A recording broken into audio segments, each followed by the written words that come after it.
Hello મિત્રો, કેમ છો તમે બધા? આઈ હોપ તમે બધા મજામાં હશો. તો આજની આપણી રેસીપી છે મેંગો સ્મૂધી બનાવીશું. તેના ઇન્ગ્રેડિયન્ટ્સ જોઈ લઈએ. ત્યાં 2 નંગ કેરી લીધેલી છે, દૂધ લીધેલું છે, આઈસ ક્યુબ લીધેલા છે અને ડ્રાયફ્રૂટમાં કાજુ અને બદામ અને ખાંડ લીધી છે. જરૂર અનુસાર આપણે ખાંડ એડ કરશું. તો ચાલો રેસીપી સ્ટાર્ટ કરીએ. સૌપ્રથમ આપણે કેરીનું કટિંગ કરીશું. તો આપણે અહીંયા કેરીનું કટિંગ કરી લીધું છે અને એક કેરી મેં આ રીતે કટકી કરી લીધી છે આપણે ગાર્નિશિંગમાં એડ કરવા માટે. અને આ કટકી નાખવાથી ટેસ્ટ પણ એકદમ સરસ આવે છે. તો આપણે એને પીસી લેશું. ત્યારબાદ આઈસ ક્યુબ એડ કરશું અને દૂધ એડ કરશું.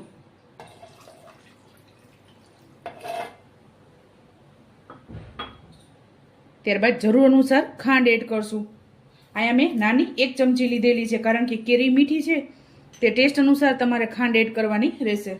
તો આપણે આને પીસી લેશું. અત્યારે મેં દૂધ અડધો ગ્લાસ જ એડ કરેલું છે. જો તમને વધારે દૂધનો ટેસ્ટ ભાવતો હોય તો તમે 1 ગ્લાસ એડ કરી શકો છો.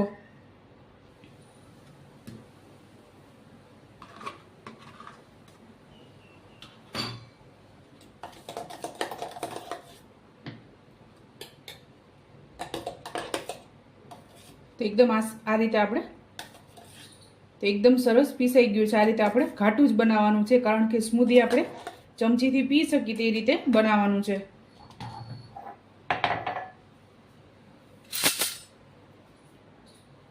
તો સૌપ્રથમ આપણે કેરીની કટકી એડ કરશું.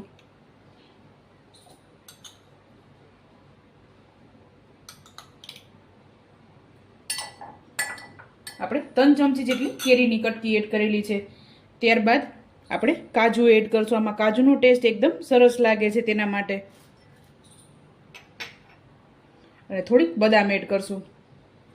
થોડીક આપણે ઉપર ગાર્નિશિંગમાં રાખીશું.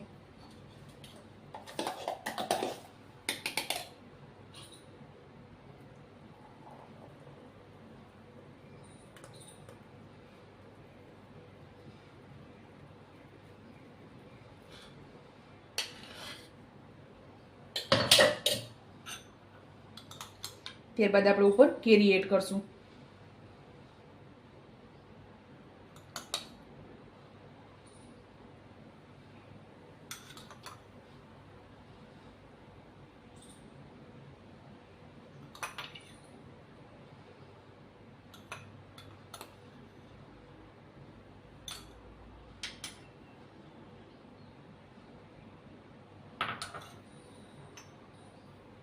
ત્યારબાદ ઉપર બદામ એડ કરશું.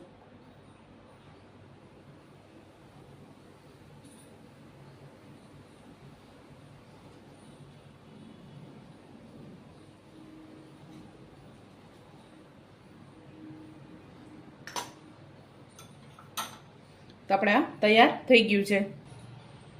તો ચાલો મિત્રો, તૈયાર છે આપણી મેંગો સ્મૂધી. તમે પણ આ જ રીતે બનાવજો અને મને યાદ કરજો. મારા વિડીયોને લાઇક, શેર અને સબસ્ક્રાઈબ કરવાનું ભૂલતા નહીં. તો ચાલો મળીએ નેક્સ્ટ વિડીયો.